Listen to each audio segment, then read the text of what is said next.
Greetings, Starfighters! Welcome to Mad Science Films. I'm Jimmy P, sexual astronaut and filmmaker. And as ever, I'm joined by my favorite co-host. Why, who's your other fucking co-hosts? You've been doing these shows without me with Tom or something.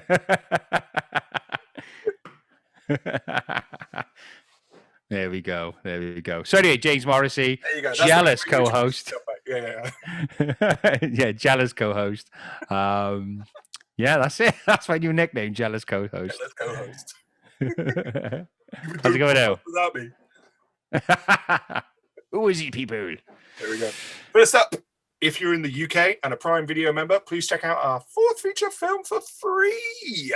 Just search for Little Monster or click on the link in the show notes below. On this Check it out. Today, we are campaigning for a forgotten masterpiece of genre cinema to be given the beautiful Blu Ray treatment.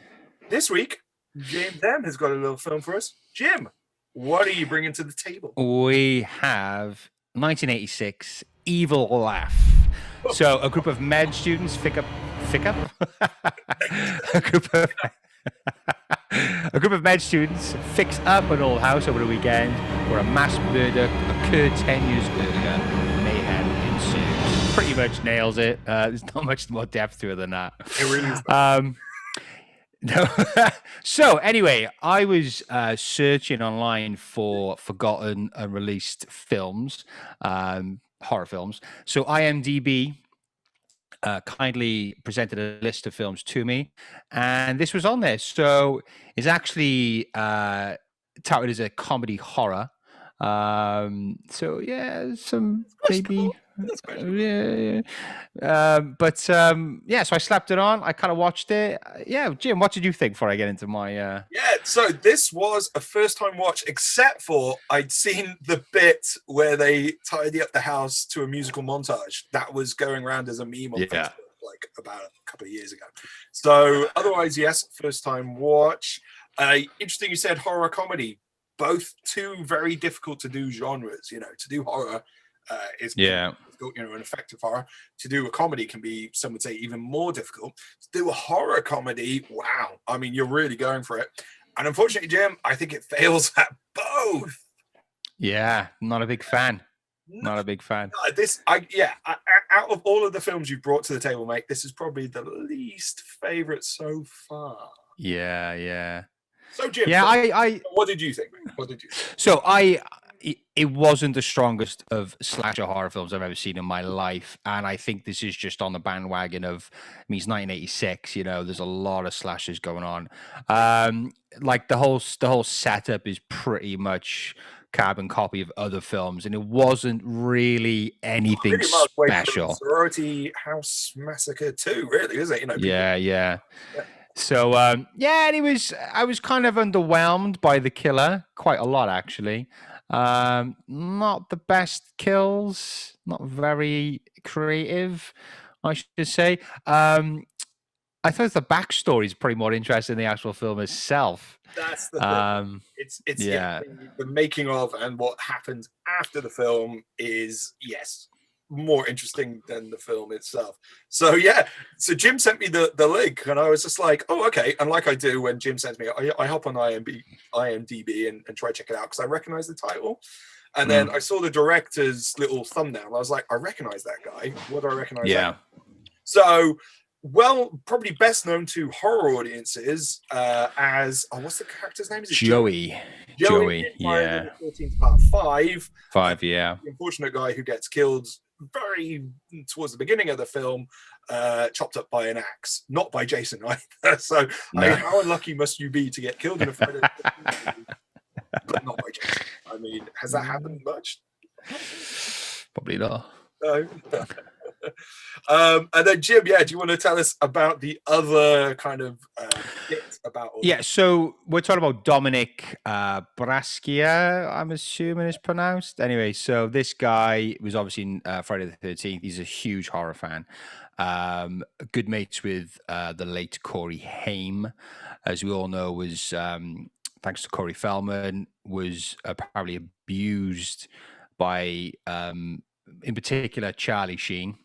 Oh, So Dominic, I think after this film come out to accuse Charlie Sheen of abusing Corey Haim because he was close friends with Corey Haim. And then some point afterwards, then Dominic Braskia himself was accused of abusing Corey Haim. And I think he was accused by his mother. By Corey Haim's mum, apparently, yeah, by Corey Haim's mum. So it was never proven. It was never a true fact, and he always denied the case or the accusations. But what's interesting is if you watch this film, the killer, spoilers, the killer is actually the old, because where this takes place is an old orphanage of sorts. So the guy who used to run the orphanage, his son was like a janitor caretaker guy. He was accused of abusing the kids. It turns out that he didn't actually abuse the kids, but he killed all the kids anyway. And then, yeah, that's the mass murder that takes place. So that's quite an interesting storyline, and kind of almost echoes reality, or in Dominic and Corey Haim's, reality with Charlie Sheen. So that was quite unnerving and interesting as well. So it's a weird one. It's a weird one. And yeah, I don't know about you, but I was getting Jeepers Creepers 2 vibes at the beginning of the film, where like our lead male characters had their tops off for no real reason, like oiled up, including I don't know if you recognize him, Chachi's brother. So Steve Bayou, whatever, Scott Bayou's brother, who again worked with Dominic on a few different things as well. So yeah, that was kind of like okay, right, we're just gonna have our male characters with their tops off for a good chunk of this film. Yeah, it was quite homoerotic. I mean, if you look at like Nightmare on Elm Street Part 2, like it didn't occur to me how gay that film was until knowing the director, and he was gay, and then you see, oh yeah, I can see there's a lot of homoerotic elements in this film, and it's kind of similar to this as well. It just makes you more interested as well in the whole situation with this Dominic Braskia, and if he was this child abuser, or was he a defender of kids and felt compelled to kind of protect kids from these abusers of child actors. I don't know. I mean, it's a bit of a weird one, isn't it? I mean, it's still all kind of unresolved, and nobody's being accused and charged officially with the Corey Haim situation. Well, but I think Dominic passed away in the early 2000s, so that's really. Going back to the film though, dude. So, do you think it succeeded as a horror, as a comedy, or as a horror comedy? Not as a comedy. No, I mean the comedy element just seemed to be, we're going to reference these other films. So in a very Scream-esque, but like 10 years earlier, postmodern way. Yeah. Because it was, what was the Curtis, Jason, Murderers, all of that stuff. So that seemed to be where the comedy was coming from. Yeah, okay. I mean, hats off to it being a bit meta so early on. I was going to say, I give it credit, I mean, because you have got that Barney character, and he is the same character as the guy in Scream. I forgot his name now. Jamie Kennedy, that's right. Yeah, so kind of similar to that. So yeah, you can kind of give it a kudos there a little bit. But again, I like the way it looked. It looked genuine. It was shot nice. And the storyline was like any other slasher film at that time as well. Execution probably wasn't the best. Direction, like the blood, the gore, Guess who the killer was? Sorry? You guess who the killer was? Yeah, I kind of was only because, well, I guess just before the reveal, only because of the stance of the posture, and I thought that's the should we say it or leave it? No, I think because I mean, like it feels like it's the only thing the film's got is that twist at the end. Also another interesting fact, and again, thanks to the IMDb trivia. So the lead actress in this went on to do about 100 porn films. Not surprised. Not really surprised. She refused to do her own nudity in this film. However, I forget, I think it's Ashlyn Gear. And at the same time as doing porn, she was also a regular actress on like primetime American TV. So she was in like X-Files, Space Above and Beyond, Millennium, all of those TV shows.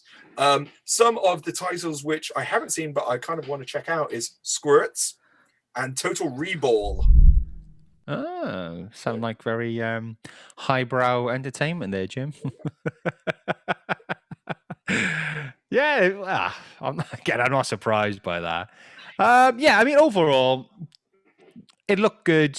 It's your basic slasher kind of storyline, but nothing special. It wasn't special. The artwork's pretty cool. Totally fools you into believing it's something totally different. So great poster. Yeah, but Services Pit is a cracking poster, but yeah, a little underwhelmed. But the backstory is quite interesting, so that kind of makes it a bit more interesting to watch it, knowing all these kind of background stories too. Exactly. I think if and we'll get on to this, if a certain Blu Ray label put this bad boy out, if we had all of this back,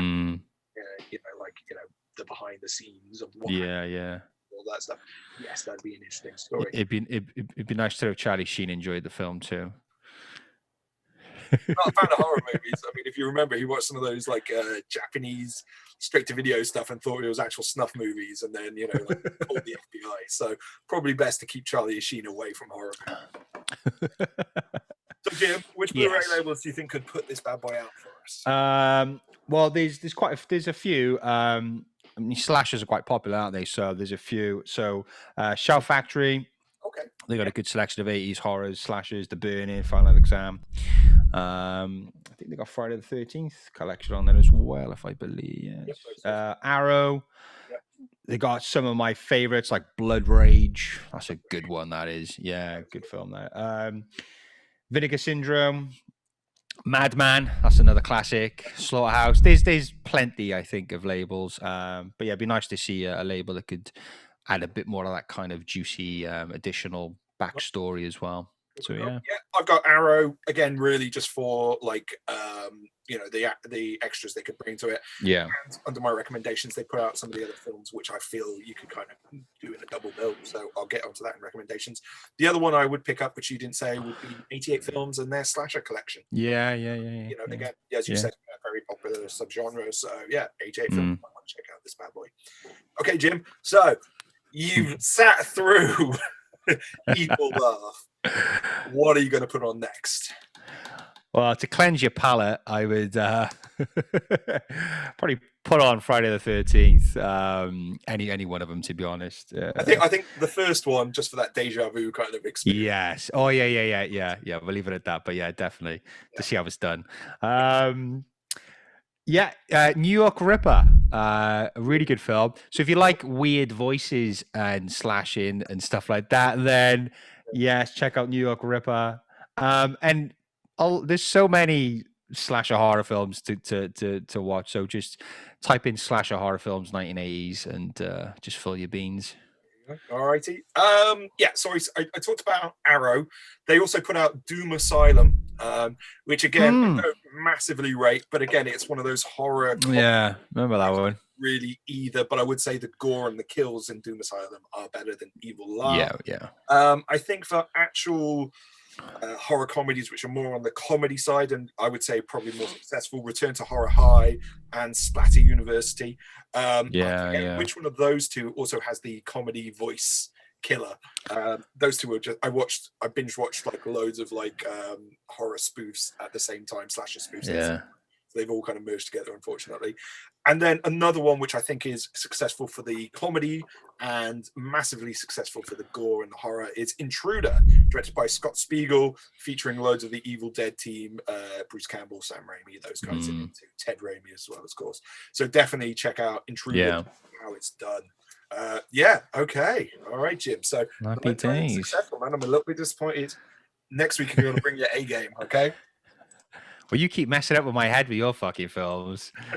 I'm throwing you up. You go to like, I don't know, some other dimension to pick yours. Some really fucked up, yeah. All right, then. Yeah, awesome. Okay. So, guys, If you've seen Evil Laugh, let us know what you think. If you know who Kitty Fiddled Corey Haim, let us know in the comments. And if there's other messed up films that you think deserve the Blu-ray treatment and that we should check out, please let us know in the comments. And Jim, what else can these people do? So if you like this video, then please hit the like button. If you've been enjoying the Mad Science content, then why not subscribe to our channel and follow us on Facebook. If you have any comments or suggestions, then leave those in the comment section down below. Thank you and goodbye.